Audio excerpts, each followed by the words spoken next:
Praise the lord. 36వ కీర్తన 8వ వచనం.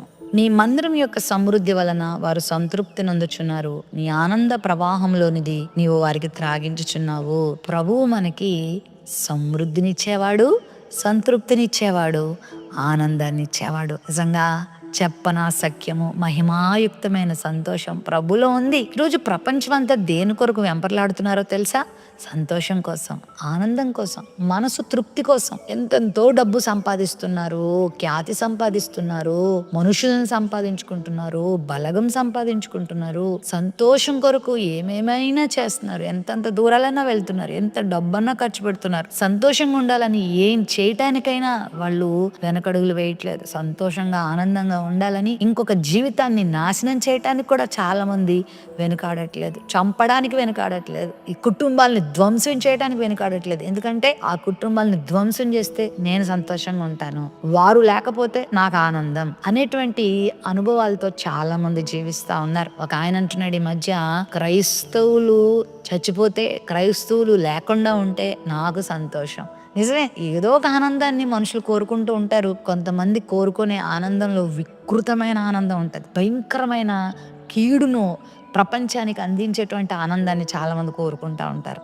అయితే నిజమైన ఆనందాన్ని ఇవ్వడానికే యేసుప్రభు లోకానికి వచ్చాడు. నేను సంతోషింప చేయడానికే యేసుప్రభు లోకానికి వచ్చాడు. నీకు సంతృప్తిని ఇవ్వడానికే ఆయన ఈ లోకానికి వచ్చాడని ఎప్పుడు మర్చిపోద్దు. ఆయనలో నువ్వు ఉంటే, ఆయన బోధలు నీలో ఉంటే, ఆయన మాటలు జీవితంలో నెరవేరిస్తే నీ దేవుడు నీకు సమృద్ధినిస్తాడు. డబ్బుల్లో కాదు నీకు సమృద్ధి, సంతోషం, ఆనంద ప్రవాహంలోనిది ప్రభు మనకు త్రాగించే దేవుడే అన్నాడు, మనకు సమృద్ధినిచ్చే దేవుడే అన్నాడు. ఒకవేళ ఈరోజు లోటులో ఉన్నావేమో, సంతృప్తి లేకుండా ఉన్నావేమో, ఆనంద ప్రవాహము నీ జీవితంలో కనుమరుగైపోయిందేమో, ఎందుకు నువ్వు ఆయన దగ్గరికి రాకూడదు?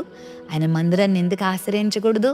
ఆయన మందిరంలోనికి రా, ఆయన పాదాల దగ్గరికి రా, ఆయనే దేవుడని నమ్ముకో, ఆయన్ని రక్షకుడని నమ్ముకో, ఆయన కులమతాలకు అతీతుడైన వాడని నమ్ముకో, ఆయన ఒక ప్రవక్త మాత్రమే కాదని, ఆయన ఏదో ఒక వర్గానికే దేవుడు అన్నట్టుగా నువ్వు అనుకోవద్దు. ఈయన నీ రక్షకుడు. నిన్ను పాపము నుండి, అశాంతి నుండి, రకాల సమస్యల నుంచి విడుదల చేసే దేవుడని నమ్ముకో.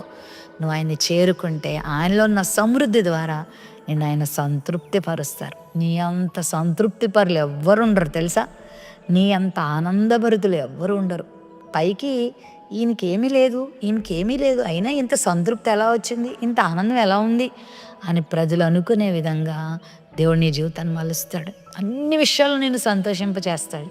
నాకు ఈ విషయంలో సంతోషం లేదు అనే విధంగా నీ జీవితం దేవుడు ఉంచడు.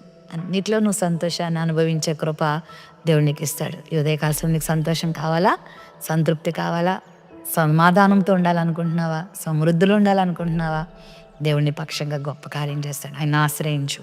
ప్రేమ నమ్మకం కలిగిన మా తండ్రి, నీ బిడ్డల్ని సంతృప్తితో నింపు, సమృద్ధిలో నడిపించు, ప్రతి అవసరాన్ని తీర్చు. ఆనంద ప్రవాహంలోనిది నీ బిడ్డలు త్రాగలటకు, ప్రతి క్షణము ఆనందించుటకు, ఏ సమస్యల్లో ఉన్నా, ఏ పరిస్థితుల్లోనైనా సంతోషాన్ని, ఆనందాన్ని నీ బిడ్డలకు దయచేయమని యేసు నామమున అడుగుచున్నాం తండ్రి. ఆమేన్.